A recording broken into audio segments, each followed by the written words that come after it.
अगर आपको बैठे बैठे दर्द हो रहा है, बिना चले दर्द हो रहा है, सारा दिन दर्द हो रहा है और ज्वाइंट सूजे हुए हैं, तो ये रूमेटिक आर्थराइटिस है। अगर आपको उठने में, बैठने में, चलने में या फिर घुटना मोड़ने में दर्द हो रहा है, तो ये ऑस्टियोआर्थराइटिस के सिम्टम है। सिंपल। सर्दियां आते ही सबसे ज्यादा जो ओपीडी में केस आने शुरू होते हैं वो बुजुर्गों के घुटनों में होने वाली दर्द के होते हैं। अब जिनकी उम्र 60-70 साल के आसपास है और वो अगर नॉर्मल भी चल रहे थे, जैसी सर्दियां शुरू होती हैं तो उनके ज्वाइंट्स में पेन होना शुरू हो जाता है, क्योंकि वात का प्रकोप बॉडी के अंदर बढ़ जाता है। अब वात के प्रकोप की वजह से होने वाले ज्वाइंट को आयुर्वेद में संधिवात नाम से जाना जाता है, जिसे हम ऑस्टियोआर्थराइटिस बोलते हैं। ऑस्टियो का मतलब होता है बोन, और उस बोन के अंदर, बोन्स के साथ में जब मिलके ज्वाइंट्स बनते हैं तो उन ज्वाइंट में जब इन्फ्लामेशन हो जाती है तो उसे हम कहते हैं ऑस्टियोआर्थराइटिस। अब ऑस्टियोआर्थराइटिस में अगर तो आपकी उम्र 40-50 साल की है, तब हमें देखना पड़ता है कि ऑस्टियोआर्थराइटिस क्यों हो रहा है, इसका क्या कारण है। कैल्शियम की कमी है,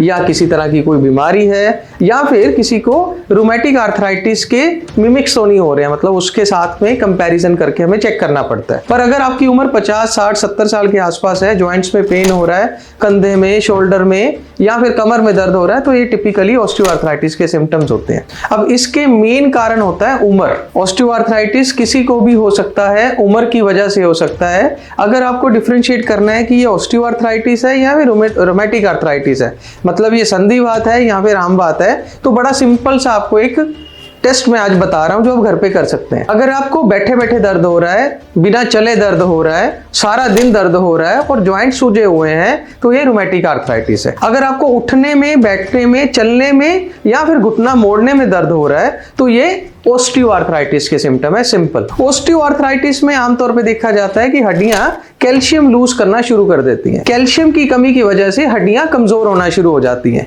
जिसकी वजह से ज्वाइंट्स वीक हो जाते हैं, डीजनरेशन स्टार्ट हो जाती है, और उसके बाद में ज्वाइंट्स आपस में जब घर्षण करते हैं, आपस में जब जुड़ते हैं, तो वहां पर इन्फ्लामेशन की वजह से सूजन उत्पन्न हो जाती है, जिसकी वजह से वहां पर असहनीय पीड़ा होती है। अब जिनको ज्वाइंट बिल्कुल ही घस चुका होता है, उसको डॉक्टर बोल देता है कि आप ऑपरेशन करवाइए। आज मेरी ओपीडी में एक 70 साल के अंकल जी आए थे, तो उनका कहना था कि मेरे को डायबिटीज भी है, हाइपरटेंशन भी है और हार्ट की प्रॉब्लम भी है, और मैं घुटने का ऑपरेशन नहीं करवा सकता। तो ऐसे लोग जिनको हाइपरटेंशन है, ब्लड प्रेशर की शिकायत है, किडनी की बीमारी है, हार्ट की बीमारी है, और वो घुटने का ऑपरेशन नहीं करवा सकते, या फिर ऐसे लोग जिनके पास में पैसा ही नहीं है, जो घुटने का ऑपरेशन अफोर्ड नहीं कर सकते हैं, उनके लिए आयुर्वेद में एक बड़ा ही अच्छा इलाज बताया गया है। आयुर्वेद के अंदर ऐसी जड़ी बूटियां हैं जो ज्वाइंट्स को अंदर से मजबूत करती हैं, कैल्शियम की कमी को दूर करती हैं, इन्फ्लामेशन को कम करती हैं और ज्वाइंट की रिपेयर में हेल्पफुल होती है। अगर किसी की उम्र 60 साल है तो मैं ये नहीं बोलूंगा कि उसका ज्वाइंट बिल्कुल ठीक हो जाएगा। उनको दर्द की गोली नहीं खानी पड़ेगी, हो सकता है कि उनका ऑपरेशन भी करवाने की जरूरत ना पड़े। मैं आपको आज एक दवाई बता रहा हूं जिसका नाम है bone wiser capsule, bone wiser tablet.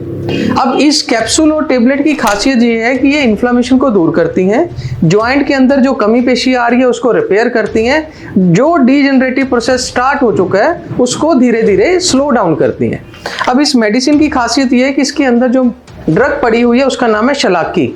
आप गूगल करिए, शलाकी के बारे में जानेंगे तो एक पावरफुल एंटीऑक्सीडेंट के साथ साथ ये पावरफुल एंटी इन्फ्लामेटरी ड्रग है। इसके साथ में इसके अंदर पड़ी हुई है निर्गुंडी।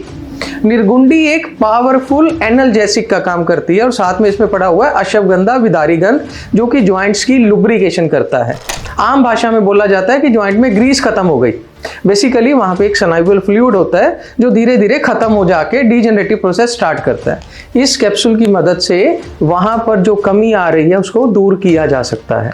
साथ में हम लोग इसमें एक टेबलेट देते हैं जिसका नाम है बोन वाइजर टेबलेट। इस टेबलेट को सुबह और शाम दिन में 2 बार गर्म पानी के साथ में लेना है। इस टेबलेट के अंदर पड़ा हुआ है करक्यूमिन। करक्यूमिन हल्दी से निकलने वाला एक्सट्रैक्ट है जो कि सूजन को भी कम करता है, घर्षण को भी कम करता है और ज्वाइंट में लुब्रिकेशन भी पैदा करता है। साथ में इसके अंदर है हड़जोड़, मेथी और इसी के जैसी काफी सारी जड़ी बूटियां जो आपके ज्वाइंट्स को मजबूत भी करती हैं और ज्वाइंट को नेचुरल वे में पेन होने से बचाती हैं। मतलब आपको नेचुरली पेन किलर का काम करती हैं। अगर आपको दर्द की गोली ना खानी पड़े, ज्वाइंट में इन्फ्लामेशन ना हो और अगर आपको चलने फिरने में दिक्कत आनी बंद हो जाए तो आप ऑपरेशन से बच सकते हैं।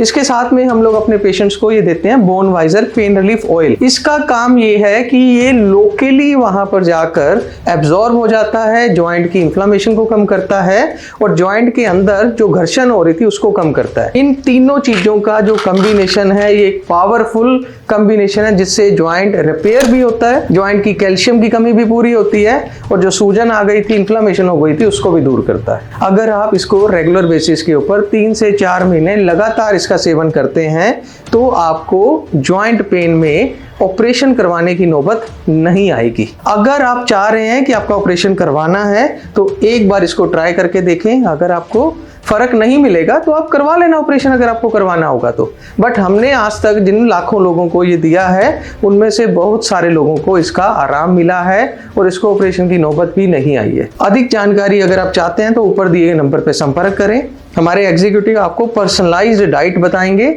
जो साथ में आपको योगा चाहिए, एक्सरसाइज चाहिए, आसन चाहिए, वो आपको साथ में बताया जाएगा। जिन भी लोगों को जॉइंट पेन है, अगर वो अपने घर के आसपास से फिजियोथेरेपी करवा लेते हैं, साथ में ये मेडिसिन यूज करते हैं, तो उनको काफी जल्दी आराम मिलना शुरू हो जाता है। बेहतरीन से बेहतरीन जानकारी अगर आप चाहते हैं तो हमारे एग्जीक्यूटिव से बात करिए। हमारी वेबसाइट www.joyayurveda.com पे जाके भी आप इसको ऑर्डर कर सकते हैं।